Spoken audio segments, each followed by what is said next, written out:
कहानी चोले भटूरे वाली अम्मा। कभी किसी छोटे से कस्बे में सुनीता नाम की एक औरत रहती थी।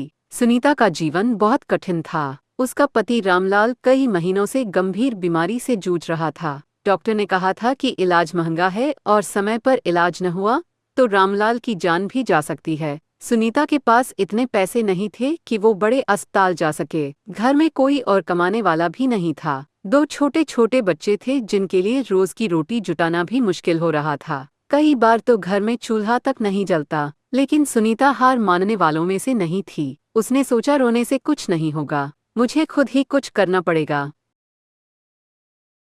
सुनीता को बचपन से खाना बनाने का बहुत शौक था। वो अपने हाथों से बहुत स्वादिष्ट छोले भटूरे बनाती थी। पूरे मोहल्ले में उसके पकवान की चर्चा रहती थी। एक दिन उसने सोचा, क्यों मैं अपने छोले भटूरे बेचकर पैसे कमाऊं। उसने अपने पड़ोसी से थोड़े पैसे उधार लिए और आटा, चने और मसाले खरीदे। अगले दिन सुबह सुबह उसने सड़क किनारे एक छोटी सी टेबल लगाई और गर्मागर्म छोले भटूरे बेचना शुरू किया।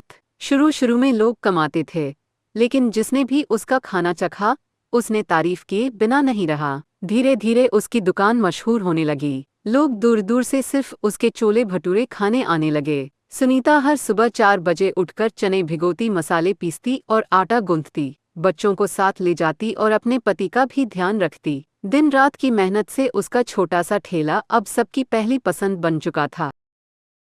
कुछ महीनों में ही उसने इतने पैसे बचा लिए कि अपने पति रामलाल का इलाज करवा सके। डॉक्टर ने इलाज शुरू किया और धीरे धीरे रामलाल की सेहत बेहतर होने लगी। रामलाल ने आंसू भरी आंखों से कहा, सुनीता, तूने हार नहीं मानी, तूने मुझे जिंदगी लौटा दी। सुनीता मुस्कुराई और बोली, ये सब तेरे लिए ही तो कर रही हूँ। सुनीता ने यहीं रुकना ठीक नहीं समझा। उसने ठेले से हटकर एक छोटी सी दुकान किराए पर ले ली। अब उसके छोले भटूरे की खुशबू पूरे बाजार में फैलने लगी। ग्राहक लाइन लगाकर खाने आने लगे। कुछ ही सालों में उसकी दुकान इतनी मशहूर हो गई कि उसने एक बड़ी रेस्टोरेंट खोल लिया। सुनीता छोले भटूरे वाले वो न सिर्फ अमीर हो गई, बल्कि उसने अपने जैसे गरीब और बेरोजगार लोगों को भी अपनी दुकान पर काम पर रखा। अब कई घरों का चूल्हा उसकी वजह से जलने लगा। इंसानियत की मिसाल। रामलाल अब बिल्कुल स्वस्थ था और अपनी पत्नी की मेहनत देखकर गर्व महसूस करता था। सुनीता ने अपने बच्चों को भी अच्छे स्कूल में पढ़ाया। वो अक्सर कहा करती, गरीबी एक हालात है, लेकिन मेहनत और हिम्मत से हर हालात बदले जा सकते हैं। कहानी